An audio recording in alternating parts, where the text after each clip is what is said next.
நமக்குள்ள ஃபியர், கோபம், அழுகை, பதட்டம் இதெல்லாம் எப்படி உருவாகுதுன்னு பார்க்கலாம்.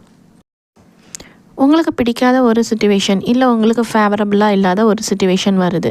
அப்போது ஃபஸ்ட்டு உங்களுக்குள்ள ஒரு நெகட்டிவான எமோஷன் உருவாகும். அது கோபமாக இருக்கலாம், அழுகையாக இருக்கலாம், இல்லை பயமாக இருக்கலாம். அந்த நெகட்டிவ் எமோஷன் மூலமாக ஒரு நெகட்டிவ் தாட் வருது.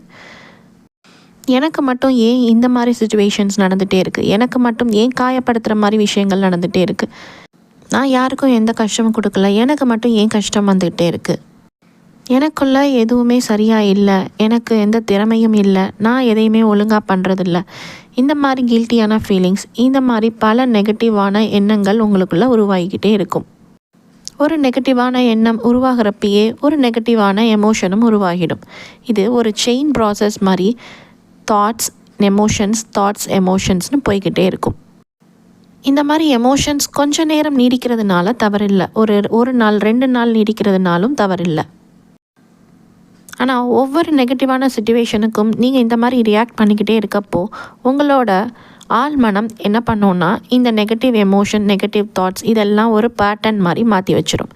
21 days ஒரு விஷயத்தை நீங்கள் திரும்ப திரும்ப செஞ்சிட்ருக்கப்போ அது உங்களோட ஆள் மனசில் ரொம்ப ஆழமாக பதிஞ்சிடும். அது உங்களோட பிஹேவியராக மாறிடும்.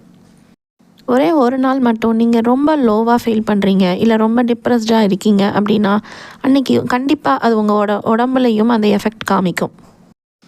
கண்டிப்பாக தலை வலிச்சிருக்கும், வயிறு வலிச்சிருக்கும், இந்த மாதிரி பல வகையான எஃபெக்ட்ஸ் உங்கள் பாடியில் தெரிஞ்சிருக்கும். ரிப்பீட்டடாக இதே மாதிரி எமோஷன்ஸ், இதே மாதிரி எண்ணங்கள் உங்களுக்குள்ளே வந்துக்கிட்டே இருக்கிறப்போ உங்கள் சப்கான்ஷியஸ் மைண்டில் அது ரொம்ப ஆழமாக பதிஞ்சிடும். உங்களோட பாடியில் அதோட எஃபெக்ட்ஸை காமிக்க ஆரம்பிக்கும். இந்த மாதிரியான சப்ரஸ்ட் எமோஷன்ஸ் உங்கள் பாடியில் தேவையில்லாத அன்வான்ட் சிம்டம்ஸ் எல்லாம் கொண்டு வரும். நிறைய அன்வான்ட் ஹெல்த் இஷ்யூஸும் நீங்கள் ஃபேஸ் பண்ண ஆரம்பிப்பீங்க. 90% உங்கள் உடம்புல வர நோய்களுக்கு உங்களோட மனம் மட்டுமே காரணம்னு சொல்கிறாங்க. நெகட்டிவான சிச்சுவேஷன் உங்கள் லைஃப்பில் வர்றப்போவே நெகட்டிவான எமோஷன்ஸும் தாட்ஸும் வர ஆரம்பிக்கிற டைமில் அதை நீங்கள் நோட்டீஸ் பண்ணி இது எல்லாரோடைய வாழ்க்கையிலும் வரக்கூடிய ஒரு விஷயம்தான், இது சரியாகிடும், it's okay to be not okay, it's okay to be not ஓகேன்னு உங்ககிட்ட நீங்கள் சொல்லிக்கிட்டே இருங்க. இந்த மாதிரி சொல்கிறது மூலமாக மனுஷங்களோட வாழ்க்கையில் எல்லாருக்குமே துன்பங்கள் வரும், இது எனக்கு மட்டும் வர்றதில்லை. ஸோ இந்த சூழ்நிலையில் இதை ஏற்றுக்கணும், இதை கடந்து போகணும். ஆழ்மனம் இந்த உண்மையை புரிஞ்சிக்க ஆரம்பிக்கும். அதனால் உங்களோட மனசு மேலும் மேலும் நெகட்டிவான எண்ணங்களை உருவாக்காது, நெகட்டிவான எமோஷன்ஸும் உருவாகாது.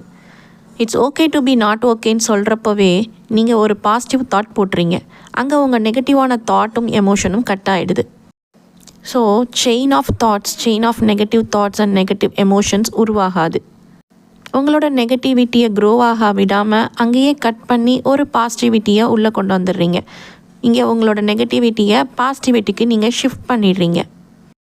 இந்த மாதிரி செய்கிறப்போ உங்களுடைய ஆழ்மனம் நெகட்டிவ் பேட்டர்ன்ஸையும் நெகட்டிவ் பிலீஃப்ஸையும் உருவாக்காது. அதற்கு பதிலாக பாசிட்டிவாக மாற ஆரம்பிக்கும். பாசிட்டிவ் தாட்ஸும் பாசிட்டிவ் பிலீஃப்ஸும் அதோட பேட்டர்னாக மாற்றிக்கும். உங்களுடைய சப்கான்ஷியஸ் மைண்ட் ஒரு விஷயத்துக்கு அடிக்ட் ஆகிடுச்சுன்னா அது விடவே விடாது. ஸோ நெகட்டிவான விஷயங்களுக்கு உங்களோட சப்கான்ஷியஸ் மைண்டை பழக்கப்படுத்துறதுக்கு பதிலாக பாசிட்டிவான விஷயங்களுக்கும் பாசிட்டிவிட்டிக்கும் பழக்கப்படுத்துங்க. பாசிட்டிவிட்டிக்கு அது அடிக்ட் ஆகிடும். ஸோ எப்போல்லாம் நீங்கள் சோர்ந்து போகிறீங்களோ இல்லை நெகட்டிவான விஷயங்களை ஈர்க்கிறீங்களோ அப்போல்லாம் உங்கள் ஆழ்மனம் அதோட பேட்டர்னான அந்த பாசிட்டிவ் தாட்ஸும் பிலீஃப்ஸையும் கொண்டு வந்து உங்ககிட்ட கொடுத்துரும். உங்களுக்குள்ள இந்த ப்ராசஸ் தானாகவே நடக்க ஆரம்பிச்சிடும். ஸோ உங்களோட பிரச்சனைகளுக்கு எல்லாமே மனசு தான் காரணங்கிறத புரிஞ்சுக்கிட்டு மனசை கவனிக்க ஆரம்பிச்சிங்கன்னா பல பிரச்சனைகள்லேருந்து வெளிவரலாம். இந்த வீடியோ உங்களுக்கு யூஸ்ஃபுல்லாக இருக்கும்னு நம்புகிறேன். இந்த வீடியோ யூஸ்ஃபுல்லாக இருந்தால் லைக் பண்ணுங்கள், சப்ஸ்கிரைப் பண்ணுங்கள். Thank you everyone. பை.